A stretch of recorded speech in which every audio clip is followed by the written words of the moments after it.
guarantee our prosperity. The national market of Uganda will do it better. I don't have time to talk about that, but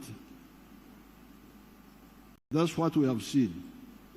Hence, our ideological principle number one became patriotism.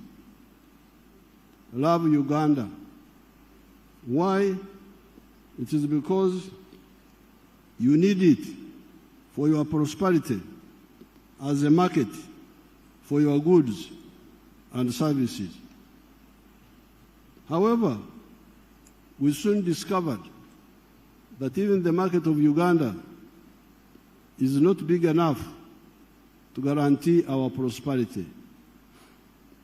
Now that Uganda has settled down, we have got surplus production for very many products: milk, bananas, beef, maize, cement, steel products, sugar, blankets, tires, commercial explosives, ceramic tiles, industrial starch, etc., etc. Where do we sell this surplus? The NRM comes in with an answer. Have you heard of East Africa? Have you people heard of East Africa? There's something called East Africa.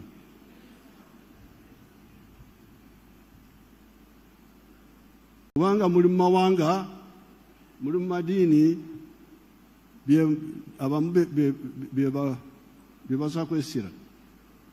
Na ife tubabuuza mwali muwuliddeko ekintu kye bayita East Africa. If you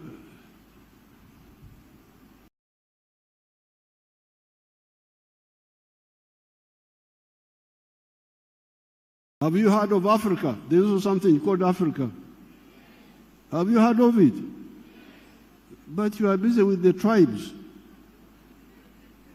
You are busy with the tribes, with the denominations.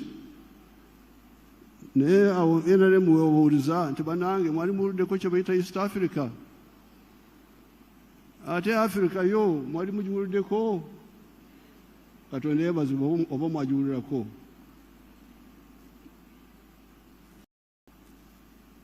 Those people, they can buy all your surplus. Abantu abo aba East Africa, aba Africa bayinza kugula ebintu byammwe ebidibye. Hence, the second ideological principle of the NRM is Pan-Africanism. Pan-Africanism. Love Africa. Why? It is because you need it for your prosperity.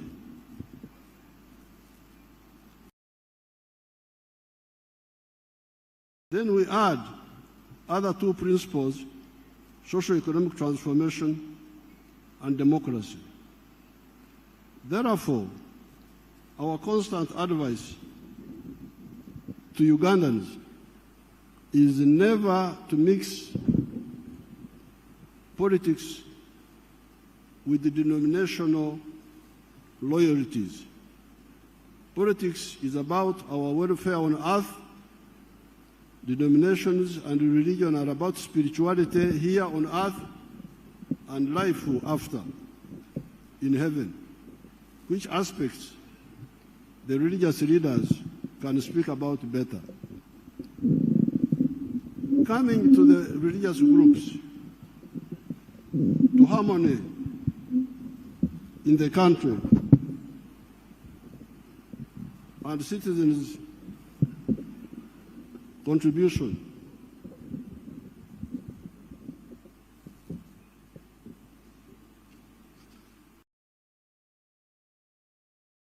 Coming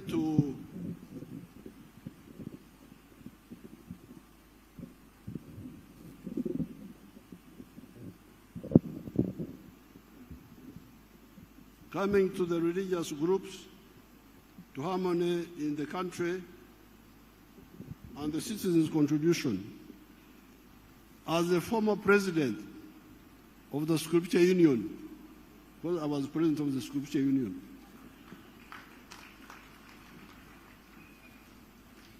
in 1965 to 1966, I like to quote the parable of the Good Samaritan, found in the book of Luke, chapter 10, verse 30 to 35. It says, okay, you can go.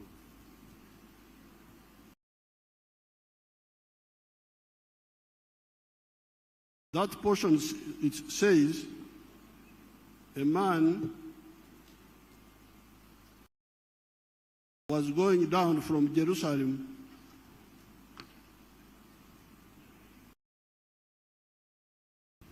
to Jericho when he was attacked by robbers. They stripped him of his clothes, beat him, and went away, leaving him half dead.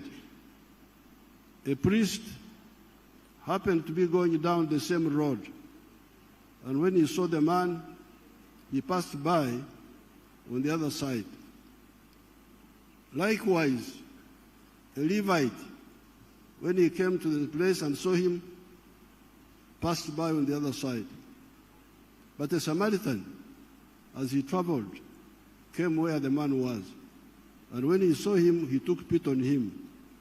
He went to him, bandaged his wounds, pouring on oil and wine. Then he put the man on his own donkey, brought him to an inn, and took care of him. End of quotes. I am told that the Samaritans were not mixing with the Jews for reasons known to themselves. However, the Samaritan helped the injured man, while his fellow Jews, who were also religious leaders, a Pharisee and a Levite, passed him by, bakamarabaho, bamuyitako. Jesus praised the Samaritan, which reinforces another religious teaching, which says that we shall know them by their fruits. We shall judge them by their actions. Coming to religious harmony, as a former president of the Scripture Union, I like to quote the Church of Uganda prayer book on page 207. It says that, let your light so shine before men, even the Archbishop Orombi quoted it. I think we had conspired by telepathy, because he also quoted it. It says, let your light so shine before men that they see your good deeds and praise your Father in heaven. End of quotes. Do not attack other religions to prove that you are the only agent of God on earth. Influence people by example. In the bush, I would like the Interreligious Council one day to invite me so that I tell them about what we did in the bush for 5 years. In the bush, I lived very closely with the peasants, where you had Catholics at Chijaguzo, Kasana, Anglicans, Chirema, Kufu, Busunju, Timuna, Bachwanga, Kaloke, Muslims, Kangave, Kaumu, and the traditional religion everywhere. Indeed, most of the Christians and Muslims were also believers in the traditional religion. Many people don't know this. But me, I lived with the peasants. They are Christians in the morning and in the Masabo, in the night. I lived with them. I know the whole story.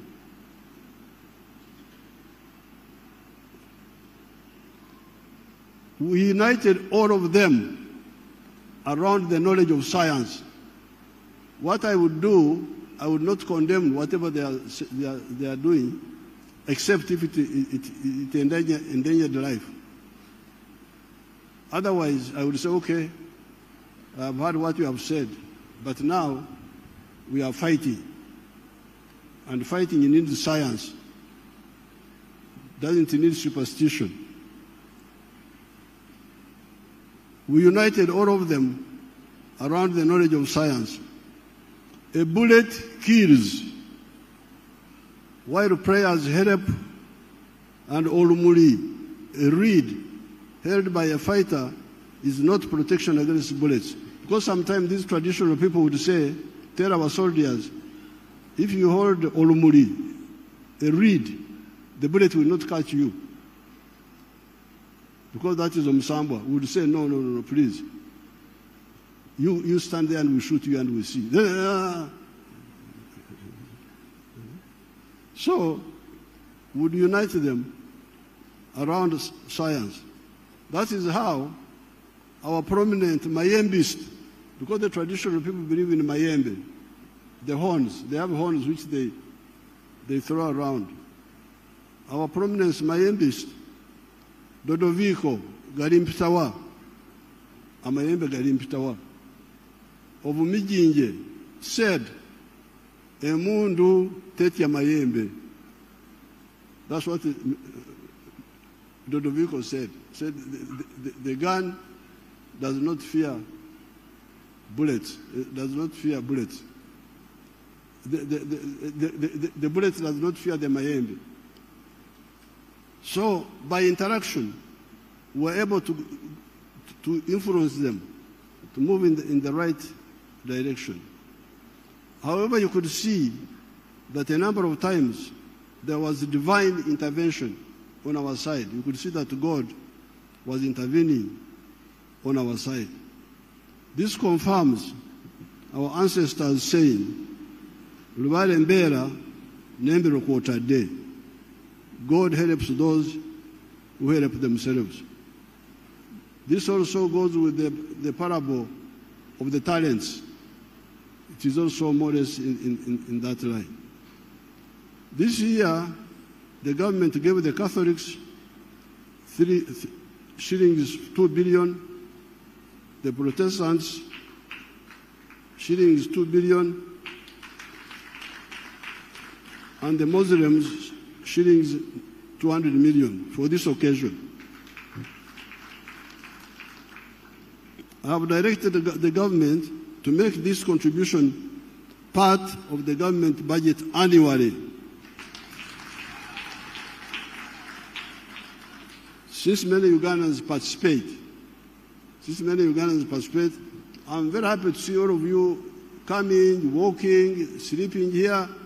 Very happy, very happy. We are very happy to see this.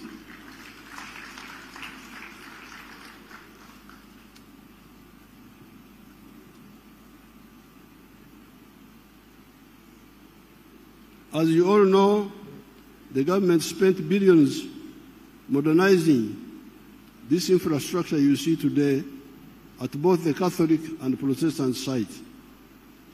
When the Muslims are ready, we shall also support them, because I'm told some Muslim followers were also killed by Mwanga. So I'm very glad that when we came from the bush, we interacted with the Cardinal Subuga and Dunstan Subuga of Namirembe, and we agreed that the 3rd of June should be a public holiday. That's how because in the past, they would celebrate the 3rd of March at the weekend, when it had already passed. But we said, no, this is a very big event. Let's have a holiday for it. Let's make it a holiday. So I'm very glad when I come and see so many of our people walking and participating and remembering those young people 140 years ago who rejected the narrow-mindedness of Mwanga and his cruelty. So I congratulate everybody. May God bless you, and long live Uganda, long live the freedom of worship. Thank you very much.